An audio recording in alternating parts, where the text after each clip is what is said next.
It is Tuesday, and Tuesday is the Tile Happy Hour. The Tile Happy Hour happens every Tuesday night, 8 p.m. We want to talk to you. This is your tile show. We talk about anything and everything in the tile and stone industry. I am here. My name is Craig Cahoon. If you don't know who I am, I'm amazing. I'm awesome. And I am joined by my brother from another mother, John Tedesco, coming in from New York City. John, good evening. How are you, sir? What's up? Amazing, Craig. You took the words right out of my mouth. I was going to tell you that. You are special. So yes, special means a lot of different things to a lot of different people. Yeah. And, I've been told my whole life I'm special. And so I appreciate you recognizing that. And that specialness is felt here. But I want to talk about the people that are out there, the people that are watching today live. You're special. If you haven't been told that today, you're amazing. And I want to know where you're watching from. I'm hoping you're excited about the tile industry. We have a good time here. It is not just ho-hum making eight. We have fun, don't we, John? That's right. And if you're out there in Twitterverse or LinkedIn land, hey, I just made that up. Facebook. And also YouTube is my biggest channel. So, let us know where you're watching from. I can see the counter up there. I can see some people watching live. We're excited about tonight. We're excited to, John, I don't even think you knew what I titled the show, and probably until I released it. But we're going to talk a little bit about how the tile industry or the tile material is, in my opinion, the superhero of all building materials.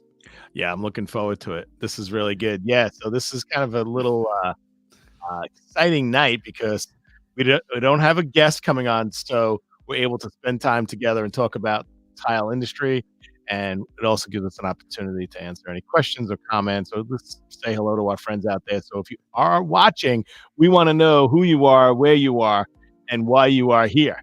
Absolutely. The line. And if you're watching this after it has been broadcasted and watching it on a rewind, whatever you call that, encore, then still comment, because we know that you're out there. We will see the comment, later on, and we'll get back to you. So for sure, reach out. And also, if you are an interesting person in the industry, or you want to recommend an interesting person to be on our show, then let us know. Yeah, we have a whole bunch of inquiries. We really need to go through them and get some guests lined up. We're just so busy during the week. Everybody's on vacation too. There's a lot of people that are traveling, and you and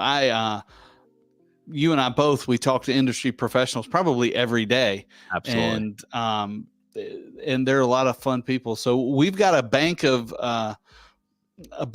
guests that we just haven't been able to organize and get them out there yet. But they're coming. I was just talking. I don't know if you remember, or you were there briefly as I was in New York last week with our Blanquet introduction. And yeah, that was amazing. Crazy thing was, you were in New York. I'm in New York, but I didn't get to connect with you. We didn't breathe the same air, did we? No, we didn't. But I did connect with your Zoom and saw the presentation. And tell us a little more about the Blanquet product that's out there. Yeah, Blanquet is a premier metal edge provider, and we when I say we, I kind of infer Tile Bar. We as Tile Bar had some metal edge trim pieces, but they didn't have a lot of different colors or a lot of different shapes. And they were really, let's be honest, they were kind of just like, they were just like basic, like what's the Home Depot brand X, whatever they call that stuff. I don't know if Home Depot carries Schluter. Schluter's the big. No, I don't mean even Schluter. I mean, like, Home Depot sells stuff, but no matter what, they always have like the basic brand of something, and they just call it Home Depot X or something like that. Aluminum L. Yeah, and so our Tile Bar's original metal trims were sufficient if we had the right thickness and the right finish.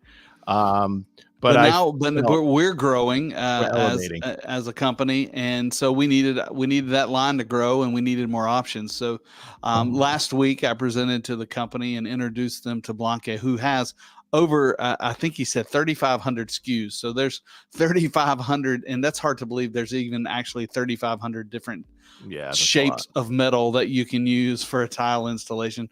But so that was fun, and Christoph was with me, and I've hopefully he's out there listening now. We're trying to work out a schedule. Hopefully he can come on and tell us a little bit more about the history of Blanque. And it was fun to hang out with him and introduce him to our team. We got such a great team. And so that's what I did last week. I also stopped off in New Jersey. New Jersey. New Jersey. Jersey. You're from Jersey? I'm from Jersey. No, I'm not from Jersey. Before you talk about Jersey, and if you skip over Jersey, I don't mind. But Rick Crane probably does. He's probably out there. He's from Jersey, and I can't miss an opportunity to make fun of him because he's in Jersey. No, well, we got Roberto watching from Australia, so awesome. That's pretty amazing. Hey, Roberto, I hope you're doing well. Roberto Colonetti. I have no idea if this is evening, morning, whatever, but we're happy to. I think Australia is 3 days behind.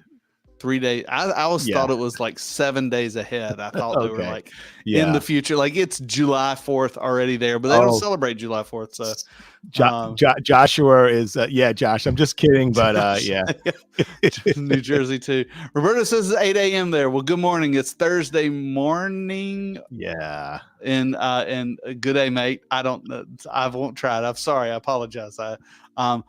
But before I get to New Jersey, you were interrupting me. What did you want to tell me? So I interrupted you for a reason, and I almost forgot why I interrupted you, but now I just remembered.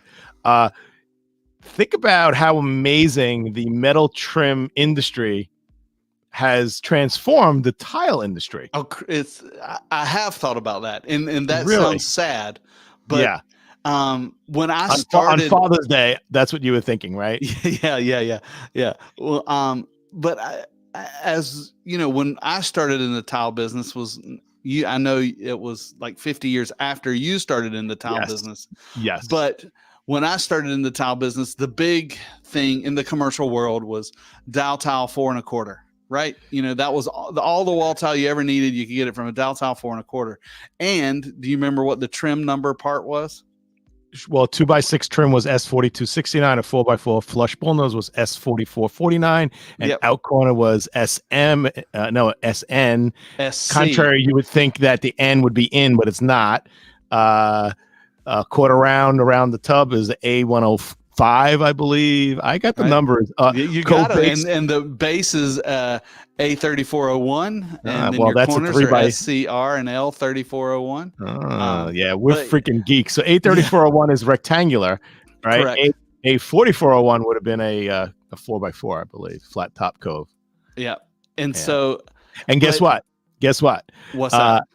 We could just be making this up, and we sound really confident. No, there's people out there that'll spot check us. I guarantee you, if we're wrong, I know some of my contractor friends that will rag me, and I don't know why these numbers stick in your head, but they do. I haven't sold them in decades, though. I mean, I had no need to use those products. Absolutely not. DK 325 is some 2x2. What's that? DK 325 is a 2 inch by 2 inch unglazed porcelain. Unglazed porcelain in the color marble. You know, Brandon Kirkland, if you're out there, shout out to Brandon, because he was my original Dow tile rep back in 2000. But as I was saying, I guess we can't avoid Jersey, right? No, tiles were produced with trim. Yeah, and I know and tell me why they that has faded off. Well, first place, I was a big importer of Italian tile in my family's tile business. So we did sell Dow tile. We did sell U.S. ceramic throughout the American years. Oleum before they combined. American Oleum, exactly. And so trim was important because in commercial projects, it's really important, and it's still important to have all the right trims and to meet sanitary codes and all that stuff. And that still exists. But Correct. in Europe, let's say where the tile industry is super hot and originated Ahead of us. ahead of us. That's what I'm looking for. So Italy and Spain, they often bring tile all the way up to the ceiling. They're not doing tile halfway up. Right. So they really didn't have much need, but they also had better skills than us because they were able to miter a tile.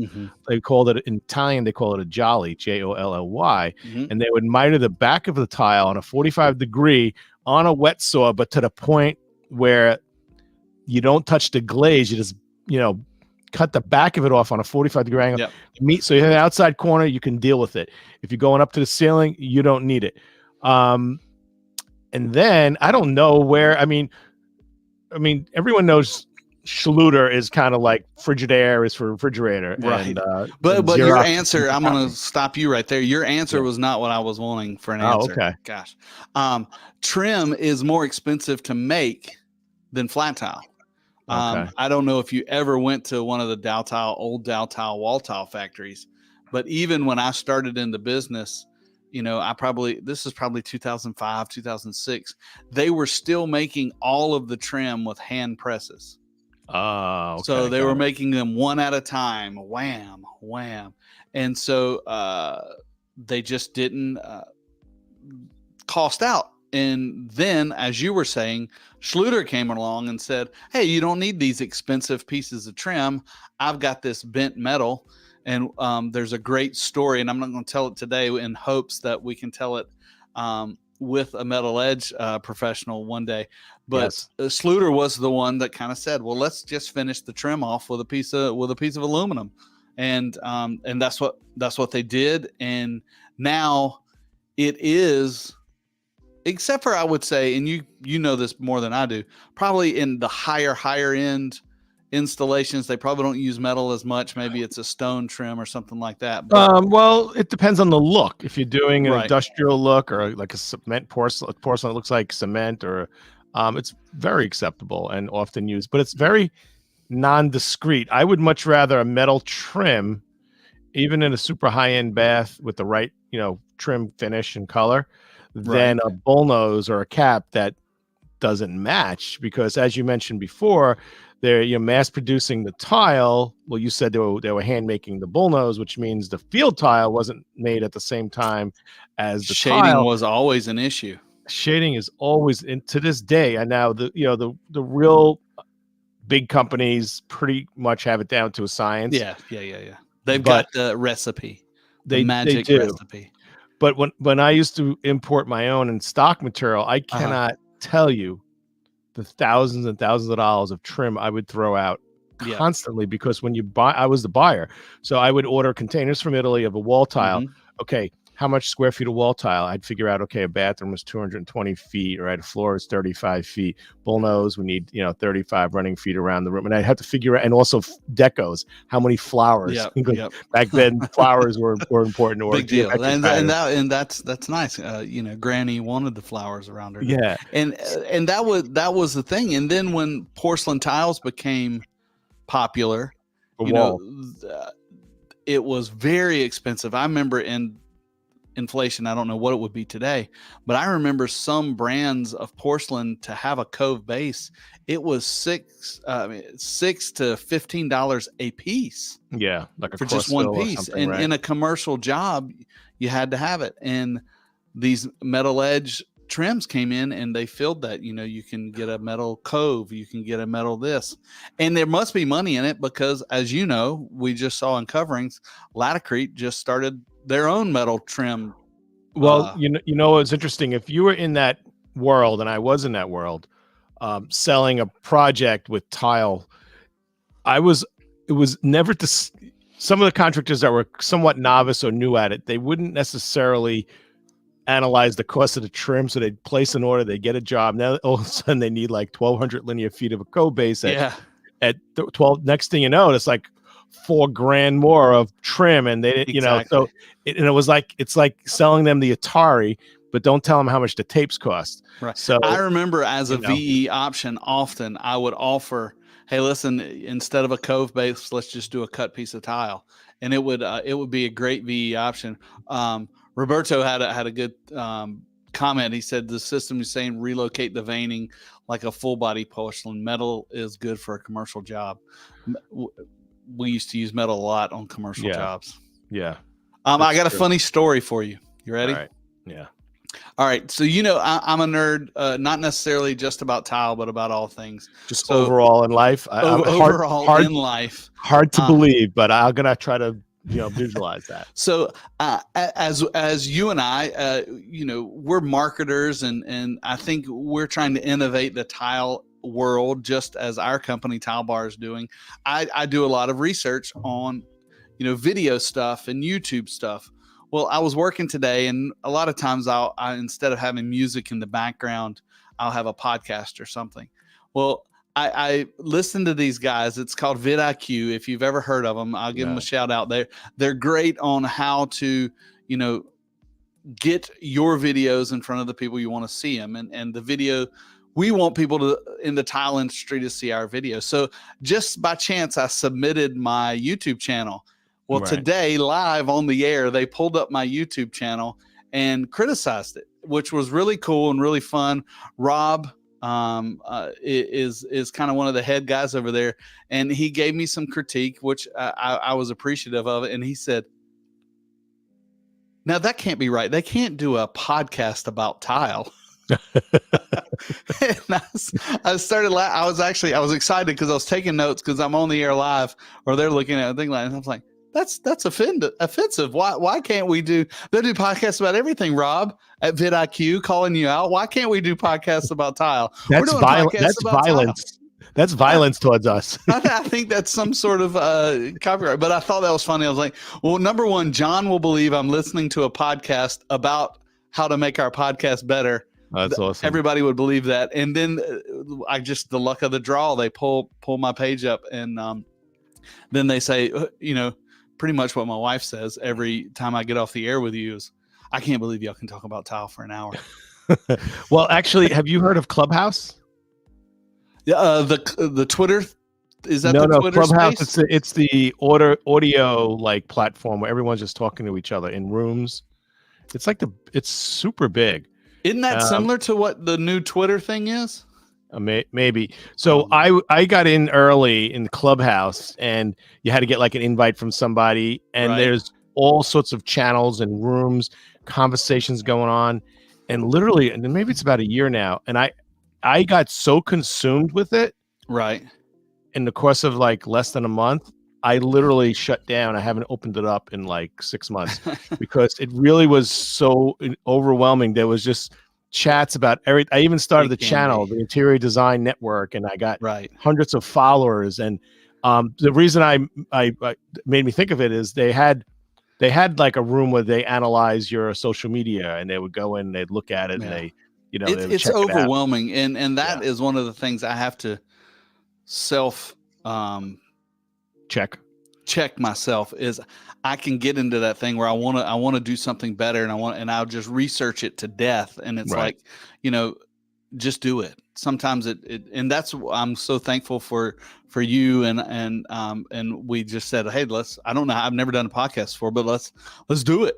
And we did, and here we are. And it is not our podcast, it's your podcast. So I look forward as we grow and our numbers grow every week. And so thankful for the Coverings show having us on there, and the guests that we've had, Ron and Jeremy, Laticrete and Tile Bar, and I know I'm missing somebody, and the guests that are to come.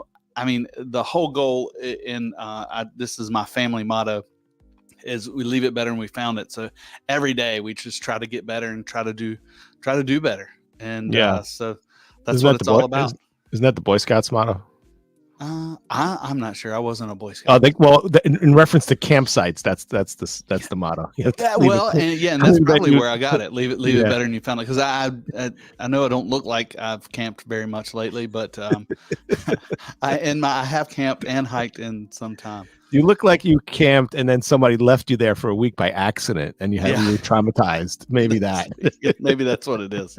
Maybe that's what. But you were going to tell me about today. I mean, today's June 20th, 2023. Episode number, I'm not counting. Episode number 16. Love it. Yeah. Yeah, this is a great platform. I love chatting with you. I do appreciate you as well. I appreciate our guests. If there's anyone out there that hasn't chimed in yet, we'd love to hear from you. You know what we need to do, Craig? We need to look into getting this. I don't know. Are you considered that you made it if your podcast is on like Spotify or Apple? I don't know. I have no idea. I know that we are a podcast on YouTube. Now, YouTube has a whole podcast section. Okay. And I have set up both our channels that this podcast goes into that. So yeah, you can listen to, you don't have to look at us, which, is probably good for some people.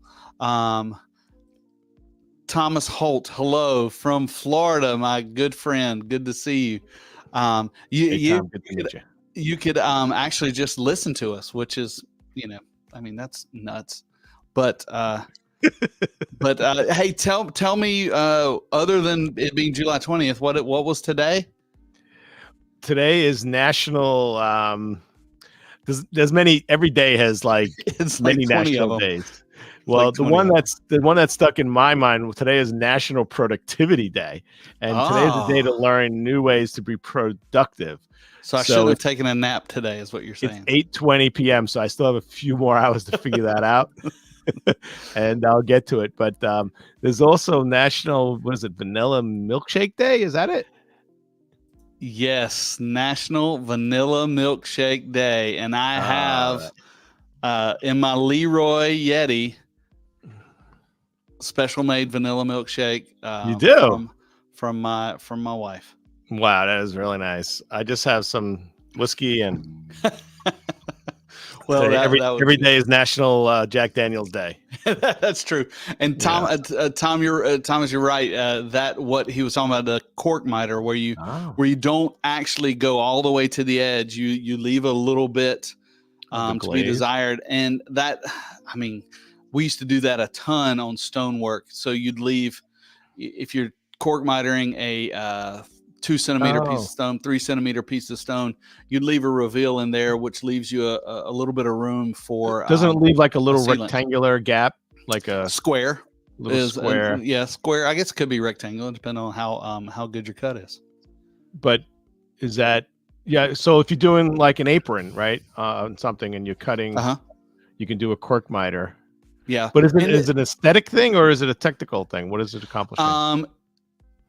It's more technical than it is aesthetic. I like the way it looks, but if you cut a 45 all the way to the edge, it gets pointy, right? It gets pointy, and that pointy can get crumbly because you lose a little bit of structure. But if you leave a little bit of meat there, and Tom Holt, I know you were taught, or not taught, but Ward Goddard taught me that, and Tom, you know who that is, and we miss Ward. He taught me the technical things. Got my career started. But yeah, cork miter, and that's a great way. It's, in the stone industry, you use it a lot. Who's the Blanke representative that was at the his name is Christoph, and call him Chris or Christoph, but he is the VP of operations. Cool. From he's from Germany, but he's the VP of operations in USA. So Blanke USA is him, and he's down in Atlanta. And what's so crazy, when I came on here, I wanted to, that was one of the things I wanted to do. And just getting my feet under me. I have been talking, he's a patient man. I've been talking to him for over 30 months, trying to get that line launched for us and get it out there. So, well, it's a lot of look, they have, I know that from the Tile Bar perspective, there's a stocking program. Yep. Products that are on our website getting loaded onto our website. But then from a specification point of view, our external team has access to, the full Blanke product line. So if we're working on a hotel or some kind of hospitality project, commercial office building or whatever, sometimes they have some funky requirements, funky needs. Do they have the product with like lighting built into it, like channels and lighting? And I don't think so. Not that I saw. I mean, they got a lot of cool stuff. Some of the things that I sent to the team was they'll help you write the spec. But the coolest thing he had and Steve Gerwitz has it, and it's probably going to be in your showroom, Yeah. is they can coat any of their stainless steel trims in 24 karat gold. I thought you were going to say any color, but 24 karat gold. 24 karat gold. They have a 24 karat gold, they have a rose gold, and a titanium. And wow. I noticed that he New didn't York collection or something? No, the New York collection is just another collection of colors. This is a special order thing for that one customer that only wants some particular customers in Brooklyn are gonna want that gold. That wants what nobody else has. Wow. And I thought it was funny because he shipped me the samples, but he brought this one with him. It was in his backpack. It's 24 karat gold. Well, he was kind enough to leave it with Steve to take to the New York showroom. Wow. Because I do believe expensive. I do believe that that you will sell some. Yeah, I think each stick varies in price depending on the price of gold. But he said last time they special ordered some, it was roughly around $700 a stick. And stick, you mean 8 foot? 8 foot. 8 foot. A lot of question or a lot of talk in the comments about the quark miter. Maybe we should get more detailed in the thing. But yes, yeah. Roberto, if you mix the right color of glue, absolutely. Absolutely, you can't see it. It'll blend right in. We used to use a Kimi if you wanted it to be a hard joint, but a lot of times you need it to be a soft joint, so you use a silicone. That Akimi stuff is amazing. Have you ever had an Akimi? I used to own my own marble shop, and God forbid the guys would like leave a piece of Akimi like sticking out, like from a spatula to a point, and then it dries. You can stab that stuff like a shank. Yeah, that stuff is brutal. Yeah, you know what? You could probably like smuggle that into jails. And they you probably make your own, like you make your own weapons. You know, you probably could. But yes, Tom, you're right. Sluter is the big ones that get the specs.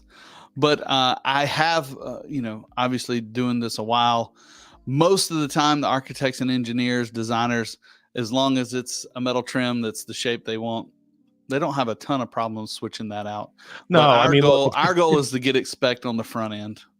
Thanks, Tom.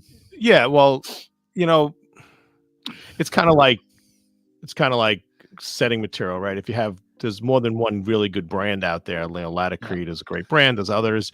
If you have the right, I don't know if that's the best example, but a porcelain tile that looks like marble. Many companies make the same type of product, and sometimes, and the trim is such a small part of the job, aesthetically. So long as it has the same qualities, I don't think anybody, Schluter just has the leg up because they're known, what do they call it, generically, right? People say, they've got that brand name, kind of like Xerox used to be, or let's date ourselves, Mimeograph. Oh, wow. Yeah. Well, there was a very special reason that I named the superhero of thing. I was going, whether you know it or not, when I left New York this week, my wife came with me. She's a teacher, so she looks for a chance to get away from us or get away from the kids and stuff and have some time. And then last year I bored her to death at my training. So she actually stayed in the hotel room this time and did some planning. And when we left, we went to Philadelphia. We'd never been to Philadelphia, and I love history. And I think in the 11 to 12 hours we were on the ground in the city, we did anything and everything that you can do in Philadelphia. So I feel like I've done it all. The answer is Benjamin Franklin. He is the answer to every question.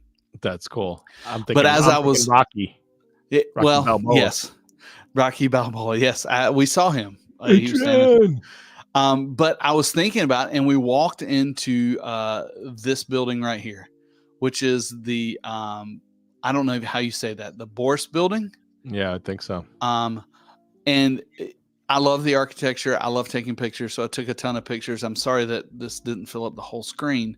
But this building was built. It was the first commodities exchange. You can see that in 1895. Wow. It's amazing. We walk in the building, and what do we see? What kind of commodities were they selling back then? I'm sure iPads, I think, were the number one commodity. But I walk into the building, and this is what I see. Oh, wow.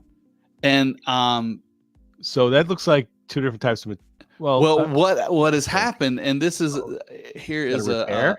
Is that a repair? It is a repair, and I'm familiar with this because I did this exact same repair, but I did it a different way. This tile is over 100 years old. Wow. And so I was my wife and I were talking about it because I'm a tile nerd, and think about this is a fail. Well, crap. It lasted 100 years. It's not a fail. It's amazing. It's a success. It's a success. If that was carpet. And even the patch, which the patch was a cement material that like they flashed over and then they painted it. Oh, I see. Cool. Well, so up top, it looks like is that like a dental pattern, dental molding? What do they call that? The top pattern. I don't know what they call it, a dental molding. I think looks so. like teeth. And then that's a kind of a stylized Greek key, I guess, right? Yeah. But what is so cool is when this was installed without thinset. It was installed without all the modern things that we do today. Weedy board under there. No Weedy board under there. There's no Laticrete in that. But and I don't know back in the day, even if they face mounted this, on paper like they do today, it's a possibility it could have been installed one at a time. I think it's likely that it was. I think so too. Yeah, it's a good question. And you think, just think of how many feet. We did a tour of the prison, and do you know who famously was imprisoned in the Eastern State Penitentiary in 1923? Yes, Al Capone. Wow. How cool would it be to think that his feet walked across this tile? Now you're getting really geeky. But this tile has lasted for over 100 years. Yeah. No, really. What kind of building materials last on a floor? I was kidding about carpet, but I wasn't kidding. Not kidding. Carpet, wood. Wood. I guess maybe to some degree could, but this is with no maintenance for the most part. The stuff would hold up. Yeah. Vinyl, didn't exist back then. I could put this in the corner, but I can't. Wow. But there's a local college, university here. Some people probably heard of it. It's called Duke University. It's been around forever. Well, they had a pool that was made with the exact same tile. Oh, really? Yeah. And this is how when I saw this tile, now I don't know the manufacturer. I don't know any of that. It was probably not Dow Tile. I don't think they were around then. There's a good chance that was made in New York. There was a lot of those facilities in New York. Really? Yeah. But what dates the tile is when you look at it, you can see it's not like the normal mosaic that you buy today. It is very square. It has a square edge, so there's no cushioned edge. There was hardly, and the only time there's stuff in between it is when it's cracked. Right. When it was correct, it was still grouted, but it was very, very tight grout joints, and all that kind of held it all together. And that's just the miracle of Portland cement, because really that's all of the glue that there was. And correct me if I'm wrong, but it was just Portland cement, maybe some lime. But that tile was made that way, and the Duke pool, and I wish I could find pictures of it, was very similar to that, except it was all white. But yet, how an Olympic-sized pool has the lane lines and all that stuff. Right. Well, it had started to deteriorate the same way. And but the pool cavity was tile or just the water line? Whole cavity, the tile, right. The water line, the deck. Into the showers. The showers had been renovated at some other time, but they didn't want to do the deck. But you could tell the whole bowl of the pool was shifting and cracking. Oh. And so that was kind of radiating from there. So not to do with the tile, it was just to build the building. Was absolutely moving. Yeah, it had nothing to do with the tile. It was just the building and the substrate. And so the contractor came in there, dug out from under the pool, stabilized the pool. We ordered, and at that time, Dow Tile would special make the tile to look exactly like that tile in the 20s. That's And cool. we restored it to get it to back to where the way it looked when it was built in the early 20s. And I thought that, this tile here that was been sitting there, and I'm so thankful. I mean, I didn't take a picture. This was like a food hall now, which are very popular, but I was so Right. thankful that they did not tear this out, cover it up.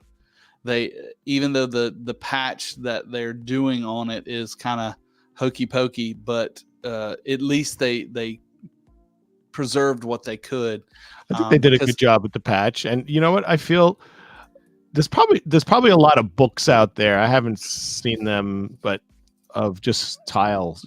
I think you should make a book, just like historic, just photo book.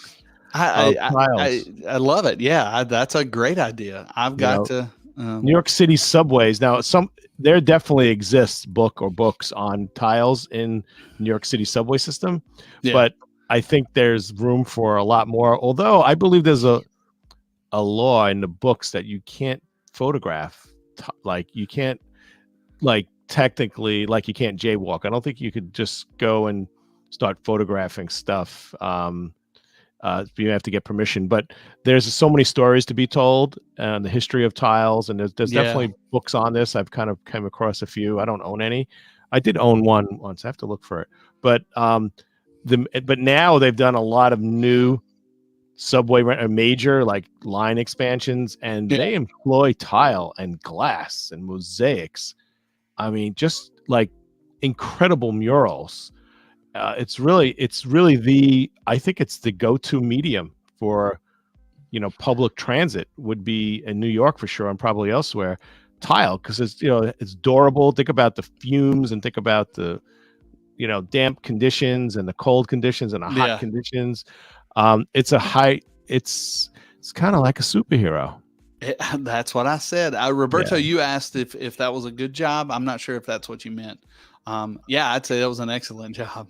Yeah. So that wasn't your fail, was it, for the week? No, that was not my fail. I do have a fail. And Thomas just confirmed, that's how we used to do shower beds. Right. That's about the same process. And yes. So I know that you struggle to find a fail because you can't find any out there in the world. My fails find me, as I say every week, is my fails find me.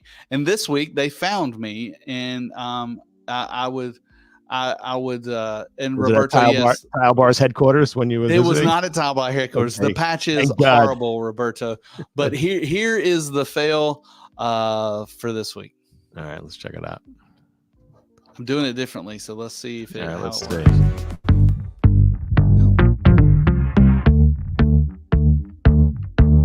Wow.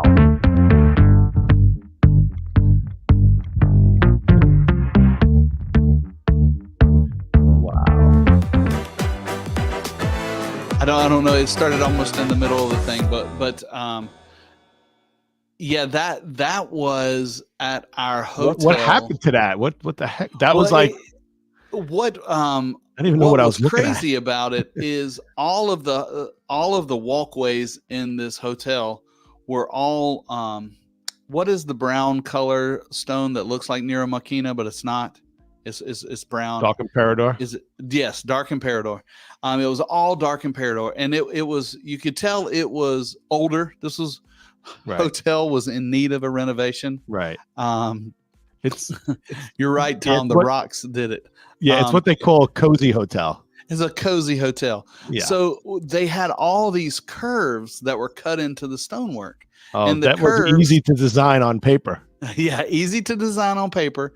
And the curves led into these faux flower beds, which, as Tom says, yes, had the rocks in there. Well, what they did is they cut the curves off of the actual concrete. So in some places, the tile was sticking over the concrete 3 or 4 inches.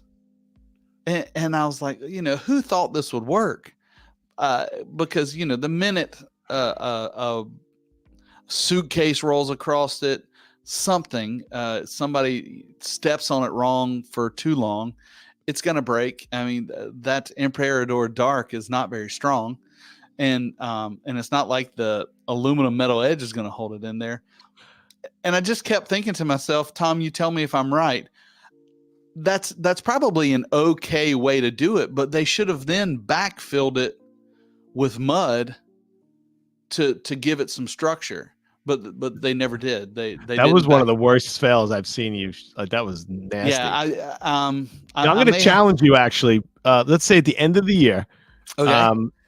I want it. This an oxymoron. I want to see your best fails. The best of the fails. Top 10 best fails. Yeah. So start compiling it. I vote this should be a contender. That was. And what was crazy is, that when we were walking to have dinner that night, that situation was happening in probably 10 to 15 places throughout the entire lobby. It was not just that, where the new guy did it. It was the entire lobby, and they actually was bad enough where they actually had to have cones around it because it was a trip. Oh my God. Well, you know what I say, there's an easy fix for that. It's called a buy more tile. Yeah. Sledgehammer, buy more tile. Buy so bad. More tile. That was bad. That was bad. But hey, if you're out there listening live, send me your bad tile jobs. I love looking at them. I like tearing them apart. I use them as teaching tools to try to teach the next generation of tile nerds, what not to do. And we're getting votes already. We're getting votes already? Yes. Oh. Joshua said he votes for that as being one of the on the rail. And Tom, I'm picking on you because you're the only installer I see up here. But yeah, give it a feel to give it a chance. That's a good one. Give it a feel to give it a chance. Thanks, Tom. But yeah, and that sometimes it's just, you got to think through it. I mean, nobody wants to cut curves like that, but wait, you know what? Let's just for a moment. What really drives me crazy is that whoever designed it, whoever spec'd it, whoever installed it, it just kills me that somebody accepted that. Like, it just, in the end of the day, someone has to come in, the owner, the person who's paying the bill, and saying, this is just not right. Well, give them the benefit of the doubt. Who knows what was installed? I guarantee you those rocks that you saw in the picture, they were not original. So it could have been it butted up to grass, and maybe they had grass in there, or foliage, or maybe there was some mulch that actually came out above it to, then people wouldn't walk on it. But still, as an installer, you have a responsibility to point out these things and say, hey, this isn't going to work. If it's not buildable, you need to say it's not buildable before, once you figure that out. And then if you're a heart surgeon and someone's handing you like a transplant and there's a problem, you got to like speak up. You go, okay, I don't think this is going to work. we need the right parts here. We need the right, exactly. This is not. And then the right thing to do as the installer also is, man, it wouldn't have taken another day of labor to just plan out your cuts better, or either backfill it or do something. You know what? I think I know the company that did that. It's called Low Bidder, LLC. I mean, that it could be the owner's fault. Like, think about it. It could be not deserved, but could be a byproduct of getting the.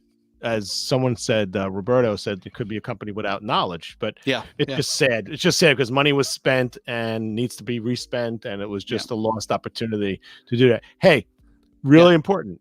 Did you get Philly cheesesteak? Say yes. Yes, I did. Oh, I did. I did. Really going to be upset if you didn't. Yeah, that was one of my goals. I did get a Philly cheesesteak, and we ate.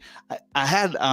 Did you go to like a famous one, or you just like found one on the corner? I went to Arby's. Is that a big one? That's bad. No. Shout out to Stephen Wallace. His brother lives near there. He sent me a long list of things to see. And so I went to Reading Station. Okay, I've heard of that. and they have a food hall there, and I had cheesesteak at Reading Station. Did not realize that all of the utilities on the Monopoly game are from Philadelphia. Oh, okay. Reading Railroad. Reading Railroad. Oh, cool. Waterworks. I can't remember the other ones. Pennsylvania Railroad, I think one of them. But all those, all the streets are from New York, where you're from. But all of the utilities and stuff like that are. I learned something today. My life is almost complete. Almost complete. But wait, Philly cheesesteak. Did you get Cheese Whiz or did you get real cheese? I have no idea. She asked me how I wanted it. I said I want it white cheese or yellow cheese. I think it was white. Yeah, that's the authentic way of doing it. That's what I told her. I said I want it as a. Give it to me how you do it. Like she dropped it on the floor. That's right. I want it as a Philadelphia person. And my wife said, I'll have chicken salad. Oh, really? Yeah. She doesn't, something about the cheesesteak. She They were offended. They were offended that she ordered. They didn't seem like they were offended by anything. I have a story. I had a lady friend once that I brought to this Italian deli. We were going out somewhere on a day trip, and this Italian deli.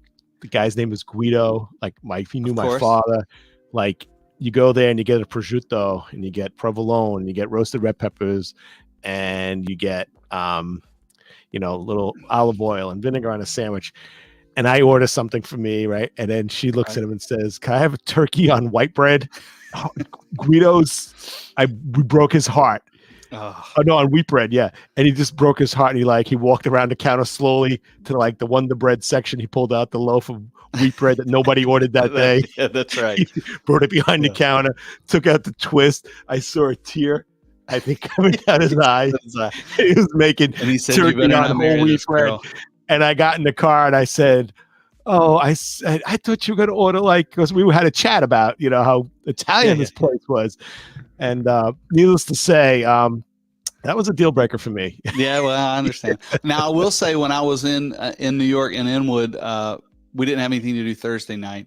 And my wife and I went and ate at a place on the water at Rockaway Beach. We just searched it, found it, and ate there. And it was wonderful. Yeah. There's a view of the bridge, right? The Atlantic Beach Bridge. Yeah. We had a view of the bridge. You could see the city in the background, kind of barely. I mean, it was a good piece away, but it was wonderful. In Far Rockaway, I think, right? In say what? Well, you don't. You don't know the geography. Far Rockaway. No. It was right there at the bridge. I mean, I was literally under the bridge. If you know where the McDonald's is by the bridge, it's right beside it. No McDonald's there. But that was great. John, I have, and I'm going to do it just because we have it. I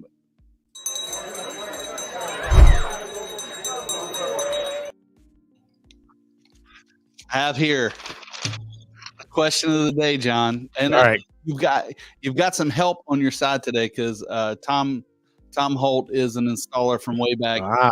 He knows what's going on. You remind me of Johnny Carson and Karnak when you put that's right. Then I would have to give you the answer and you'd have to give me the question. I don't know how that works. Next time let's do that.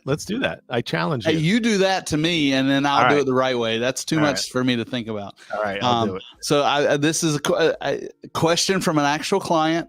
And some of them are funny because some people ask dumb questions, but I thought this question could go either way. So I want to see what your take is.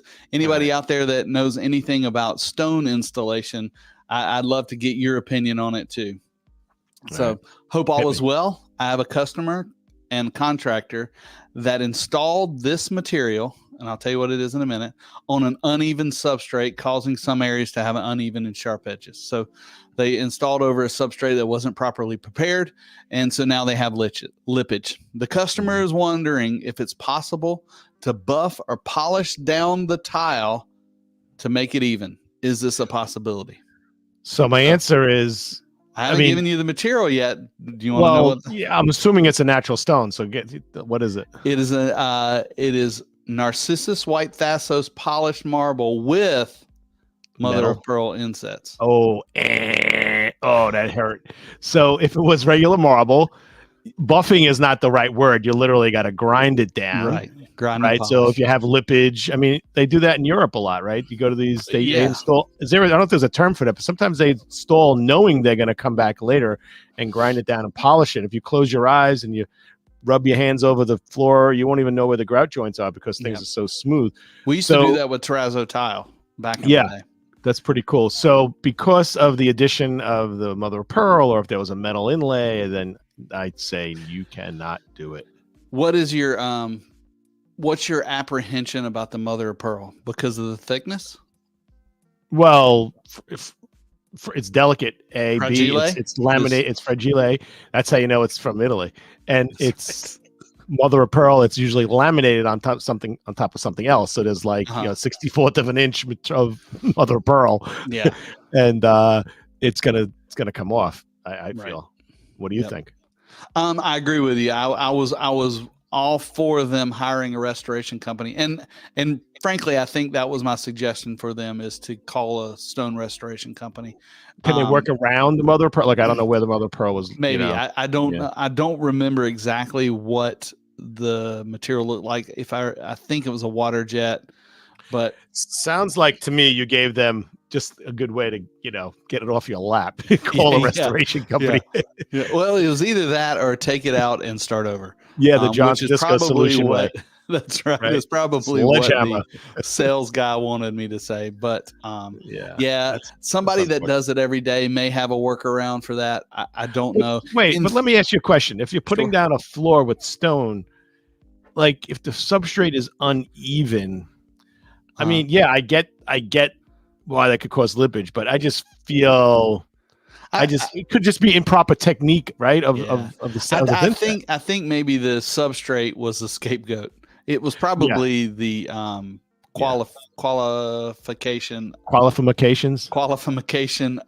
the installer. He probably didn't know what he was doing. Well, you know what I found? I found that installers that are highly skilled and highly experienced in not only just tile, but you don't know about some of the things that come up during the job because they kind of find solutions often. If it's so it's the guy who's the novice who's going to blame the tile, who's going to blame the substrate. I mean, often it is the tile, right? Often it is the substrate. There's especially if you got a bad quality product, but many times the guy who knows what he's doing, he just figures it out. He kind of troubleshoots and gets it done. And I absolutely agree, and I think that's what Tom was saying. Is it helps when you work for a good and maybe a great company, because they're going to have the quality guys. They're going to have a guy that's out there thinking about the solutions. And but most important, that's not your low guy. No, but most important, Craig, absolutely paramount to all of this. And I'll use that silly example of the doctor giving you a transplant. If there's something wrong, you stop. Yeah. Don't be afraid to don't let the schedule bully you into a mistake. Yeah. Because then, I mean, this is advice to contractors. Then, it's kind of like, if you proceed, you're kind of accepting it. It's like if you deliver the wrong color tile, you deliver a purple tile, it's supposed to be pink or white, and you install it, and then later you complain, or if the server brings you the wrong meal and then you eat it and then say, you know what, I didn't order a burger, I ordered a steak, but it's too late, so you have to stop. Professionals will stop. Now, what really drives me crazy is a lot of these installers sometimes don't even assess the material until they show up. Like they'll bid a job, maybe they'll see a sample of a tile, maybe not, but I feel they need to really understand the project, especially if they're sending some crews down to work on it. And I find the real good guys want to know ahead of time. Like they want samples, they want pictures, they want to see what's happening, because the last thing you want to do is show up and you're not prepared. And if there's a problem, there's no time to fix it. Yeah. It really is. I agree. And I guess Josh was calling out Daniel Miller. Maybe he's the guy. Ah, really? I don't know.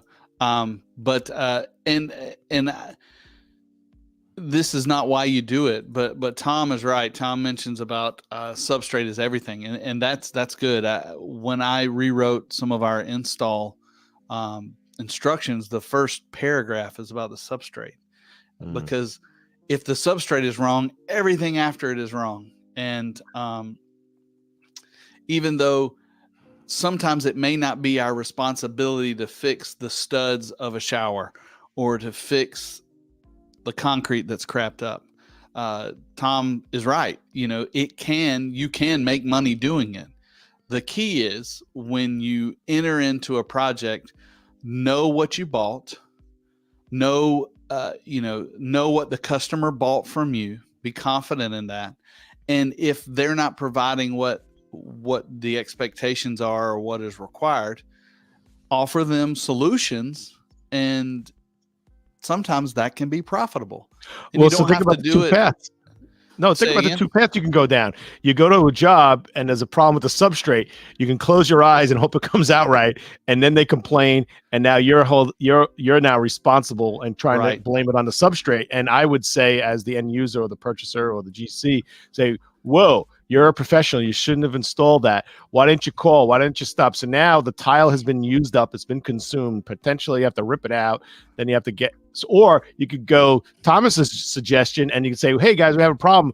We could fix it. We need to redo this substrate. Yeah. We could do it. And this is the price. Now here you're making money now on this new part of an add-on that you didn't initially have. Yeah.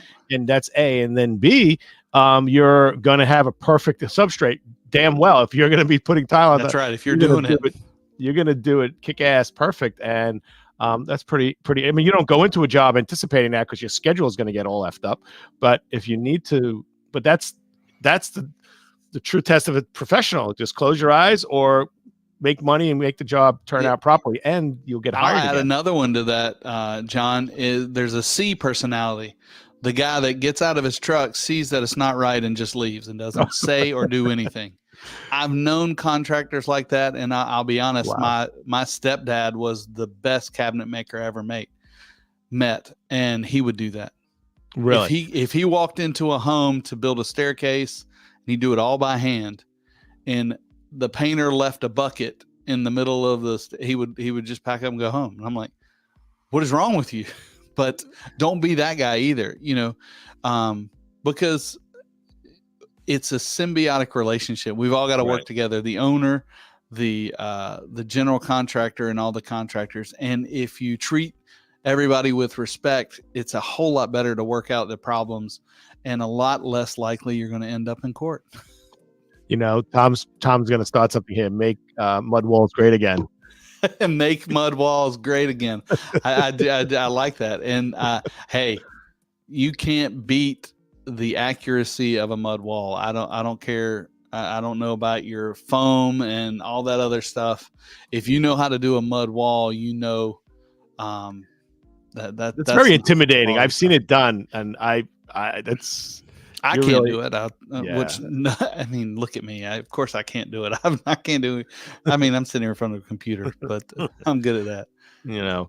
Well, you know what? I think we've talked about and we've proven that tile is a great superhero, right? And I wish I had superhero music. I don't think we have any superhero music. Yeah, I was thinking Rocky. That's not superhero, but I was thinking. That's definitely not it. That could be superhero-ish. Yeah, I like that. What's that called? That's called rock. I mean, okay. Let's get the lead out. Let's sound like Smoke on the Water or something. That was pretty good. Well, this has been a good chat. July. Oh my God, I was going to say July 20th, June 20th. Wait, 20th. When is summer? I mean, summer's here, friend. I think it's tonight, tomorrow. Right? Oh yeah, the solstice is tomorrow, the 21st. Yep. Yeah, 21st. Hey, did you know there's a building in Philadelphia at the solstice? They have triangles cut into, like, I forget what you call it, the whatever sticks up above the roof, and on the solstice it shines perfect diamonds on the side of a building. Shine on crazy diamonds. Hey, folks. If you're in Philadelphia tomorrow, you go downtown and you can see that building. I'm sure there's a certain time. I don't know the time. But get on the double-decker bus, because that's what I did. They'll tell you about it and get off there and watch it all day. I could see you being the perfect tourist. I love it. I am a nerd, and I love it. If I can, I love learning stuff. And I was in a church in Bologna, and inside this church, the roof was like 5-6 stories high, and literally there was like this pinhole in the ceiling. And they figured out, like, when they designed this building, the light shines through, and it was like a calendar on the floor. It was like this big marble inlay of like the months, I believe, and that's not right. That's right. That's Raiders of the Lost Ark. Yeah, I think that's that movie. Yes. Never mind. No, it probably is. Yeah, no, I did. It's pretty crazy. The shit. I mean, we have kids now going to school, and they're like trying to, you ask them a question like, how many are in a dozen? They're like 20. And meanwhile, back then they were doing buildings. That's like, right. Like, just like astronomers and shit. Based on the cycles of the sun, and and now they can't read cursive. Yeah, exactly. that is crazy. Well, John, like you said, it was a good conversation, and good talking to you. I look forward to next week. Next week we're gonna. Are we talking next week? I know you've got. So next week I'm going to be at a factory. I'm going to be at a sustainability conference talking about sustainability of tile. So I'd like to focus one of our episodes on that. And if we can make the logistics work, maybe we can get some content that we can utilize for that night. Okay. Yet to be determined. I have to see the lay of the land. So we'll figure that out. So we'll leave everyone hanging. We'll figure that out. I think the week after that. Just so we'll have something at 8:00. It may be pre-recorded. It may be just me playing clips of John walking through a factory. May very well be a Yule log. That would be nice. We should do that one night. On July 3rd, Tuesday, July 3rd. Let's just do a Yule log and let it burn. We'll just do. I'll download some fireworks clips. There you go. Independence Day. Good idea. Well, folks, this is John Tedisco. I'm really glad that you're here. I'm really glad that you tuned in with us. If you're watching this now, since we're ending, and you're watching this as an encore, rewind, playback, please still chime in, give it a like, say hello, let us know where you're from. Tune into our next episodes. It's really fun that you're here, and we appreciate you. So I'd just like to wish everybody peace, health, and happiness. Absolutely. I second that. Roberto, I would love to talk about porcelain countertops. I get questions about that a lot. So let's stay in touch. You know how to get up with us. And I hope everybody enjoyed the conversation today. It was fun. Tile is a superhero. In my opinion, it is the best building material. And I've seen a lot of them, and I've seen a lot of them fail. Not many of them I see last. A finished material last over 100 years. That's true. That's why we keep learning together. And I forgot what I was doing because I got excited. We'll crank up the rock music and you'll make it look like it was all planned. That's right. We keep learning together and we tile the world.